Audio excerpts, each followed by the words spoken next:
habluhu maxay ugu fududahay inay basaasi noqdaan basir ay helaan ay ragga uga dhow yihiin bas oran kartaan kadibna qolkii markuu ku soo galay buu ku yiri maxaad meesha ka soo doontay kadib waxay iska oohisay aad bay iska oohisay baroor bay qabsatay kadibna waxay markaa waan ku jecelahay mugu wuxuu ka kooban yahay 25 yani basaas dhamaantoodu waa dumar weeyaan waa gabadh laakiin waxa lagu yaqaan oo inta ugu badan ay ku shaqeysanaysay nin bay ahayd shirkad aad haysaan haddaad gabadh u dirto wax laga yaabaa in gabadha ay wax badan iyadoo sirta ay ka shaqaaleysiiyaan baa laga yaabaa inay shaqaaleysiiyaan baa laga yaabaa exactly dhinaca mataqaanay oohinta oo kale mataqaanay markaad eegto jiljileec oo kale soo jiidashada oo kale hadalkoogu aad buu ragga uga duwan yahay. Assalaamu calaykum waraxmatullaahi tacaala wabarakaatuh kulanti waana wanaagsan maanta waxaan halkan waraysi la yeelanaa Cabdirasaaq Sandheer oo kamid ah dhalinyarada inoo qorto buugaagta ay noo soo gudbisay qaarna inoo soo turjuma sida buugii Sirdoon. Buugga Sirdoon waxa ku suntan oo basaasiin ku shaqeynayay 25 hablood laba hablood oo kamid walaalay ahaayeen hadda buuggan oo inoo soo turjumay ee inoo soo gudbiyay nooyno ka waraysan doonaa bal marka hore aynu ku soo dhaweyno Cabdirasaaq Sandheer Cabdirasaaq oo marka hore bal ku soo dhawo Horyal TV. Bismillahir Rahmanir Rahim alxamdulillahi rabbil alamin wa bihi nasta'inu ala umuri dunya wa din Ilaahay subhanahu wa ta'ala marka hore ma hadle Horyal TV oo ku dhawahay adiguna wal aad baad u mahadsantahay. bal intaynaan u guuda gelin buuggan Sirdoon ee sheekooyinka faraha badan leh xiisaha leh ay ku jiraan ee hablahaas ku suntayiin hablaha sirdoonka ee basaasiintii bal markii hore halkii aad ka soo bilowday xaaladda bal adigoo ka bilaabaya maxay haydeen halkaad ku soo barbaartay halkaad ku dhalatay halkaad wax ku baratay bal dadka in yaro kooban lagu soo jeedi. Bismillahir Rahmanir Rahim alxamdulillahi rabbil alamin marka koowaad Ilaahay subhanahu wa ta'ala ma hadle marka labaad waxaan aad iyo aad ugu mahadcelinayaa telefishinka weyn ee Horyal TV magacaygu waa Cabdirasaaq Rashiid Sheekh Maxamed Cumar waxaan ku magac dheerahay Sandheere waxaan ahay qoraa iyo turjumaa madax banaan 6 sano ilaa 5 sano u dambeysana saaxadda qoraalka ayaan ku jiray anigu markii koowaad waxaan ku dhashay kuna barbaaray miyiga la yiraahdo Madarka oo ah inta u dhaxaysa magaalada Wajaale iyo Harta Sheekha gaar ahaan meel ay dhaahdo Qori Jabka halkaas anigu ku dhashay marta kuna barbaaray xoolihii waxyaabeen ku soo eegay markii mataqaanay marka waxoogaa weynaaday baan u wareegay magaalada Boorama halkaas aan ka bilaabay waxbarashadeedii iyada aan quraan ku xiftiyay iskuul ka bilaabay dugsi hoose iyo dugsi dhexe Baraafad iyo Macad iyo meel kala duwan aan ka dhigtay ugu dambeyn iskuulka iyo jaamacadda iyada ayaan ka dhameeyay haddana magaalada Boorama ayaan ku noolahay kana shaqeeyaa. bal Sandheer oo goolmaad bilowday inaad bulshada aad la wadaagtid buugaag amba aad u soo qortid qaarna aad u soo turjintid anigu waxa saaxada ku soo biiray sanadkii 2016 2017 gaaraan si rasmi ah waxaan bilaabay 2016 bay igu dhalatay aniga iskuulka form 3 fasalka mataqaanay markaa saddexaad ee dugsiga sare waxyaabo badan baa markaa igu dheeriyay oo kamid ahayd wax loo yaqaano peer influence ama qofka ay saameeyso saaxiibtinimada iyo deegaanku iyo anigoo mataqaanay isku tuhmay hibadaasi iyo inaan mataqaanay waxyaabo badan aan leeyahay markaa sanadkii 2016 ayaan si rasmi ah u bilaabay. bal Cabdirasaaq Sandheer buugii kugu horeeyay aad bulshada u soo bandhigto goormaad u soo bandhigtay buugii aniga igu horeeyay wuxuu ahaa buugii aan ku barbartay baan idhaahdaa inta badan imika wax soo saaray sanadkii 2017 buugaas muddo badan baa markaa isagana qoridiisa iyo hawshiisa aan ku hawlanaa walow markii dambe aan saaxadda iyo bulshada aan soo gaarsiiyay qalad badan iyo waxyaabo badan ay ka yimaadeen oo aniga lafteeduna aan ahaa maadaama bilow uu ahaa wax badan ku barbartay markaa 2017 baan caadi u soo saaray waxaan la oran jiray taariikhda Erdogan buu ka warram jiray dad badan kuleyna arkeen baa laga yaabaa buugaas markaa saaxadda ay furay saaxadda qoraalka iyo turjumaanimada iyo hibadaasoon aad ugu wacanahayna aan ka soo galay waana ibu fikri ugu horeeyay aan ka bilaabo. bal Cabdirasaaq Sandheer hadaynu u soo noqono buuggan dadka u soo durjintay inta badan ninka bulshada ay isticmaalmahan dhawitoole ee Sirdoon buuggan hablaha sirdoonki qaar waxay haayeen fanaaniin qaar way qobka ciyaarayeen qaar suxufiyiin bay haayeen bal hablaha faraha badan leh laba walaalay haayeen 25 hablood gaariye buugga ku xusan bal inanteebaad xiisaysaa sheekadeeda horta buuggu wuxuu ka kooban yahay 25 yani basaas gaar ahaan basaasado dhamaantoodu waa dumar weeyaan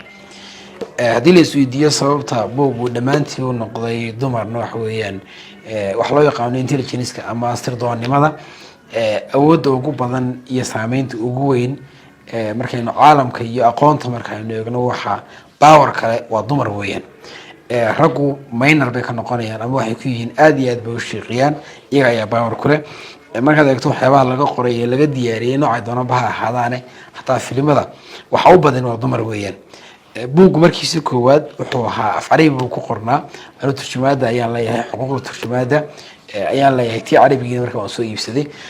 xuquuqda carabiga waxaa laga qoraa maxamuud cabdilaahi oo ku qoray luqadda carabiga ciwaankiisii asalkiina sidaan buugga ku xusay wuxuu ahaa xawaa xiina talcabu binaar ashhur waaqtul jaasad cala alcusuur basaasadihii ugu caansanaa uguna khatarta badnaa ee dunida soo maray ciwaanasadkiisu waa ka markaa turjumaad buuggu weeyaan wuxuu ka kooban yahay 25 basaasoo dumara 25kaas ayaan u qeybiyay markaa 6 qayboodoo markaa iskugu jira qaybo kala duwan basaasadihii hore basaasadihii casriga ahaa basaasadihii fanaaniinta ahaa basaasadihii bariga dhexe basaasadihii carabta iyo basaasadihii yuhuudda iyo basaasadihii sirdoolka muusaad qaybo noocaas ayuu markaa u qeyban yahay wuxuuna ka kooban yahay 25 marka aad eegto qisamo kala dhacaan waana 25kii buugga xulka ahaa aan is oran karo qof kastoo akhriyo wax badan bay markaa ku kordhinayaan ama ay u yihiin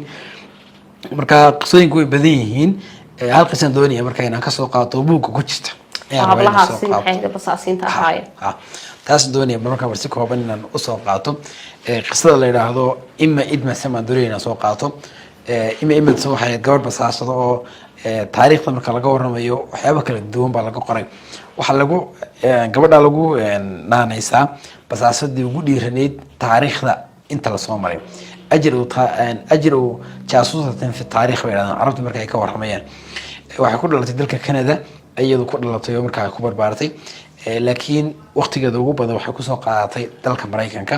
marka waqtiga noolad waxay ahayd waqtigii uu socday dagaalkii koowaad ee dunida ay ahayd waxyaabaha markaa gabadha inta ugu badan taariikhda laga wariyay wax kamid ah jinsigeeda ay bedeshay ama si aan loo dareemin oo dagaalkii markaa waqtiga socday access powers iyo allied powers loo kala oran jiray ay socdeen si ay ugu beerto oo inta ugu badan maadaama ayna dumarku dagaalka gali jirin laakiin rag u badnaayeen si markaa iyadoo sir doonaysa darteed ay ciidanka dagaalamaya qaybtan Mareykanka uga soo gasho ayay mataqaanay jinsigeedu bedeshay la yiraahdaa oo waxay doontay inay iska dhigto nin marka nin la oran jiray Frankel oo mataqaanay marka magaceeda iyada marka la xasuusto la sheego ayay markaa iska dhigtay jinsigeedu bedeshay dagaalkii bay gashay dagaalka marka waxa la yiraahdaa power aad u weyn bay ku yeelatay oo xaggii ay ka dagaalamasay ay doonaysay in sirta oo keento sir badan boo keentay taariikhdeeda buugan aan ku xusay waxa kamid maalmaha kamid waxay doontay hogaamiyihii dagaalka ka soo horjeeday ay waxa la yiri maalmaha kamid gurigiisii bay tagtay dadna marka gurigiisii iyada joogta ayuu ugu soo galay kadib markuu ugu soo galay ayuu weydiiyay maxaad halan ka soo doontay ku weyn kadib maadaama nin hogaamiye uu yahay oo dagaalkina isku soo horjeedaan iyada inta ugu badan lama fahansano oo waatan nin iska dhigsan marna waatan jinsigeedii bedelasay hawlahaas ku jirta kadibna qolkii markuu ugu soo galay buu ku yiri maxaad meesha ka soo doontay kadib waxay iska oohisay aad bay iska oohisay baroor bay qabsatay kadibna waxay markaa ugu jecelahay يعني halka waxaan soo maray jacayl aan ku qabo dartiga ha yani filimkii ay meesha ka waday bedeshay dumarkuna waxyaabaha ragga inta ugu badan ay ka soo galaan jacaylka ninka aad ugu tiraado gabadha waan ku jecelahay waan ka helaa wax laga yaabo inuu khalkhalaba ama wax alla wixii uu doonayay inuu sheego gabadha darteedu arrimaha jacaylka darteedu uga tanaasulo marka gabadha wax ku tiro waan ku jecelahay jacaylkaaga halka uu yimiday way iska oohisay kadibna marka uu iska daayay ninkeedu wuxuu jiray gabadh ku jecel halka ku soo martay maxaa weydiin kadibna sirti sidee bay ka qaadatay waxa marka la sheegay gabadhaasi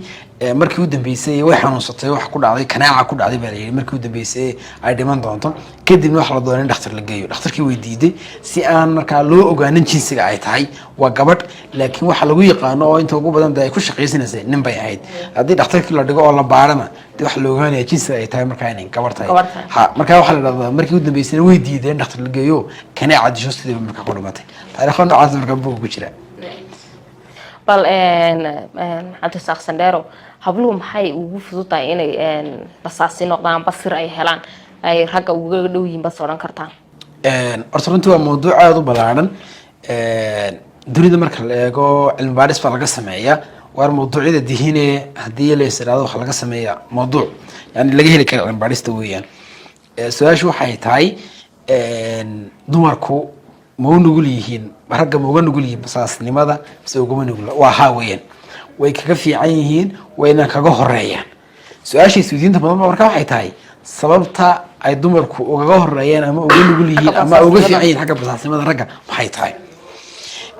buugga qoraagu markii uu qorayay chapterka u horeeya ee kana qaybta koowaada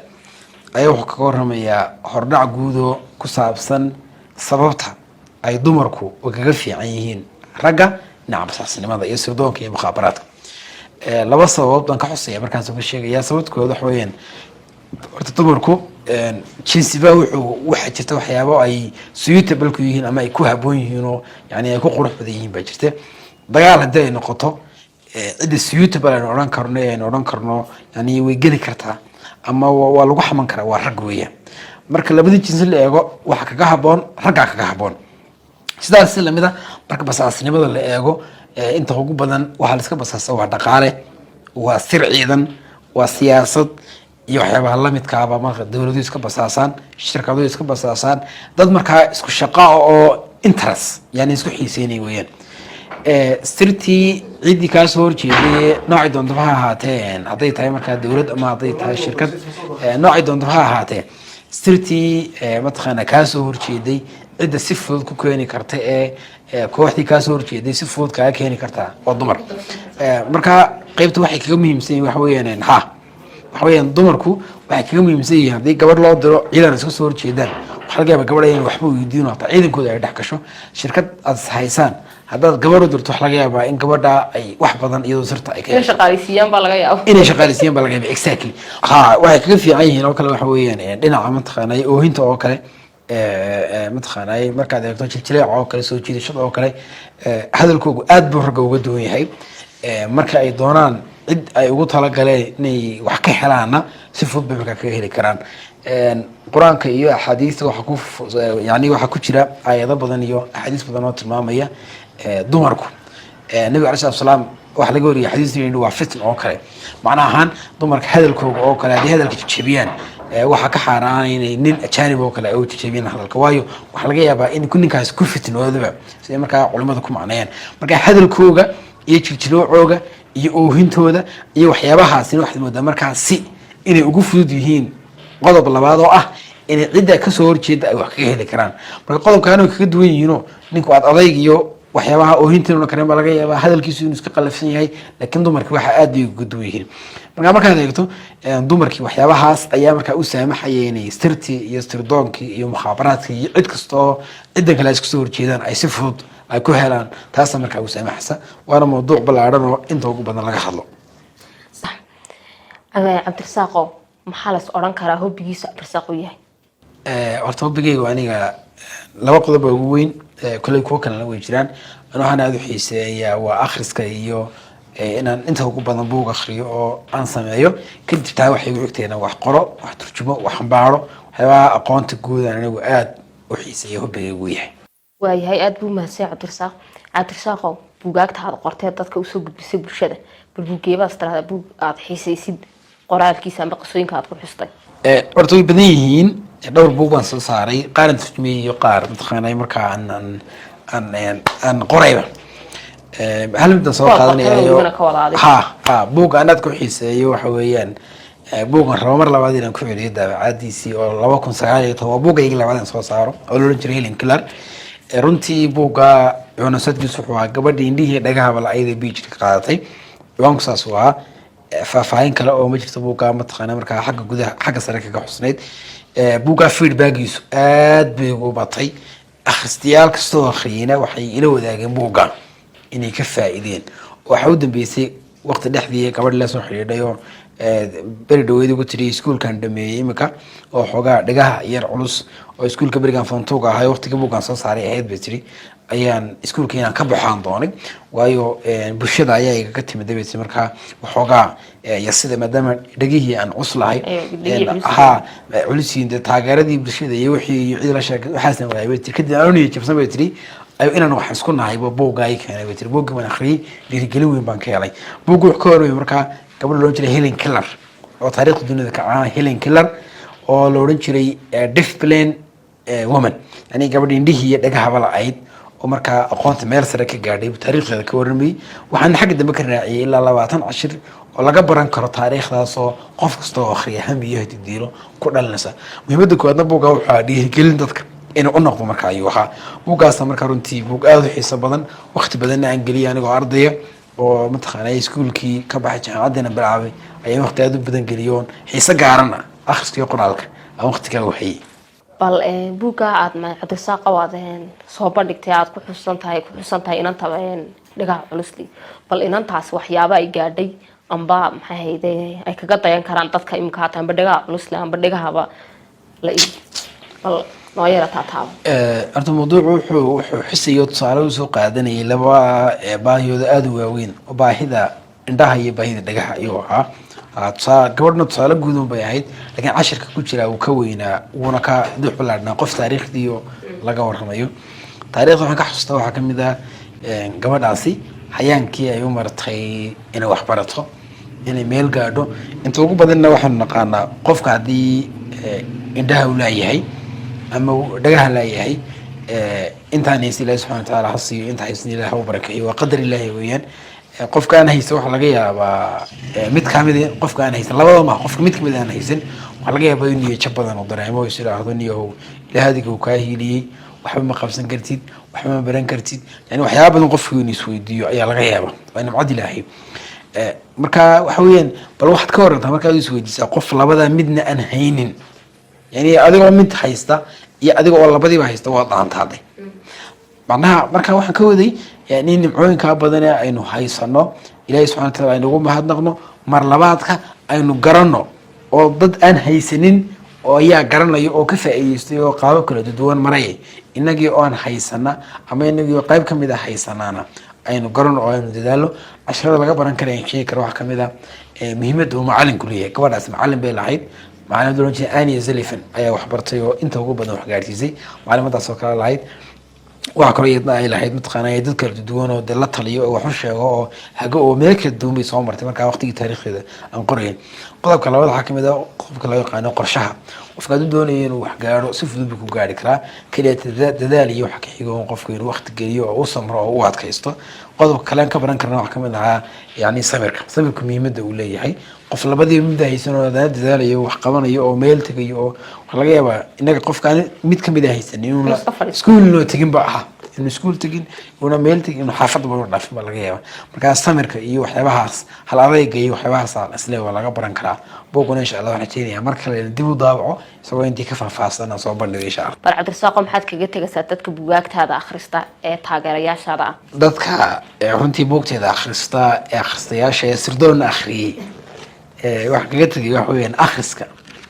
aynu badino waxaynu akhrino aynu ku dadaalno sidii aynu aqoonteena u beerin lahayn caalamkana ugu gaar lahayn dhamaantood maasantii waraysigu intaas uu inoogu eegyahay buugu laakiin intaa kuma dhanna sheekooyinkaas oo imika halka ay inoogu soo bandhigay iyo qaar ka badan oo ka xiiso badanba way ku jiraan iyo buugaag kale oo inoo soo bandhigay Cabdirasaaq Sandheere oo kamid ah dhalinyarada imikayna maaweelisa ay inoo soo bandhigtay buugaagta aynu isku dhaafino waqtiga qaar badan aynu wax ka faa'iideyno